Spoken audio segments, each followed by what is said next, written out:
level where we want fullness. This is the level of inframammary crease. So almost 2 centimeter to this. What size of implant we are taking is 10.7 centimeter base. This is anterior axillary line, right? So my implant will rest somewhere in between this part, and covering the entire part. Right? We want to make it uniform. This is the line of incision. This will be approximately this much dimension. Exactly at the midline, we'll put subcuticular tissue so that she is not judged by scars and all. This is the area of the implant, and after this implant, the breast will lie in this area, and it will be augmented. Right, Abhishek? And this is a case of young girl with who has lost the bulk of the breast. You can see both the side, and she is just 23, and she has lost all the bulk and the shape. But she has got lot of hanging breast at the age of 23. So this breast almost come up to the subcostal margin. What we are planning is doing a implant on this patient, which will be done in prepectoral plane because she has got lot of less volume here. Implant is not going to show up if we put in the subpectoral region. So what we have planned is in the prepectoral area, we'll put the implant of 265 cc with 10.7 centimeter base and 4.2 centimeter of projection. So you have got almost like centimeter of fat tissue in breast. So that projection will be approximately 5.5 something. She wanted moderate enhancement, and we are doing the same for her. The pocket for the implant which we have created, we are going to wash it with Marvi saline and put the implant area. Going to close it is purely a good surgery and gratifying one for patients as well as subject. So this is basically the cavity VSI implant live is prepectoral and of adequate size for the implant. Out of VT. And the Sabin implant, what we are going to pick up was the Sabin implant. What we are going to do, we are going to cook clindamycin in this. Cook the clindamycin in this solution. Cook in it. Big it. What? We are keeping it minimum touch.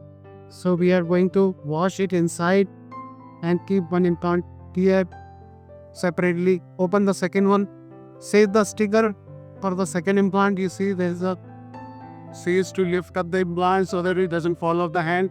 They're going to make a small opening here. Build up. This is minimal touch or no touch. Almost. They're going to close it, seal it, wash it inside. You see, it is nice being washed, and keep it here.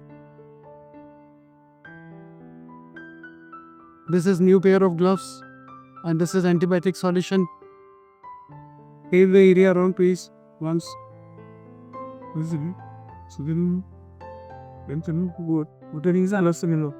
Why did text earlier no chemo call? Student school.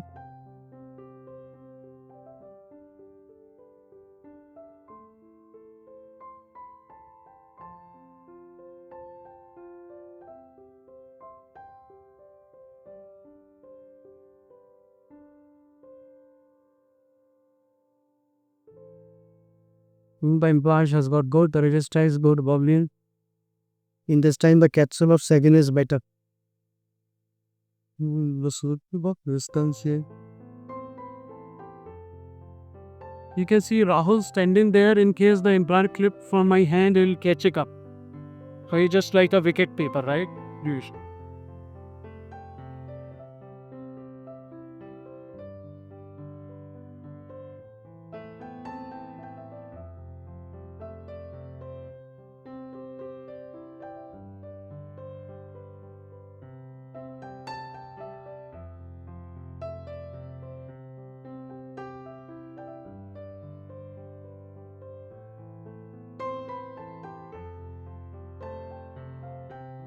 Ahi. But it's nice near the saw. Cell has been settled. Thank you. You were carefully. Lies Lockwood, so I hit it, said the base. You agree with him? Chandan, I think you selected absolutely right kind of size of prosthesis and because like measured and ordered absolutely proportionate to her body. You see, the body structure is small. What miscreant people are doing, for a narrow body structure, they are ordering a bigger implant which goes beyond this anterior axillary line, which looks unnatural. While this will be completely naturally falling, just like its own, the part that has grown on the body proportionate to it. Second thing, talking about the Chinese implant are conical. You see, because they want projection where the base size is small. We don't want projection in the Indian chest. This thing looks absolutely fine. So the conical and cheaper non-FDA approved Chinese implant we are not using absolutely. We are using completely imported FDA approved good quality silicone implant from our very reliable suppliers to give this kind of risk. Thank you.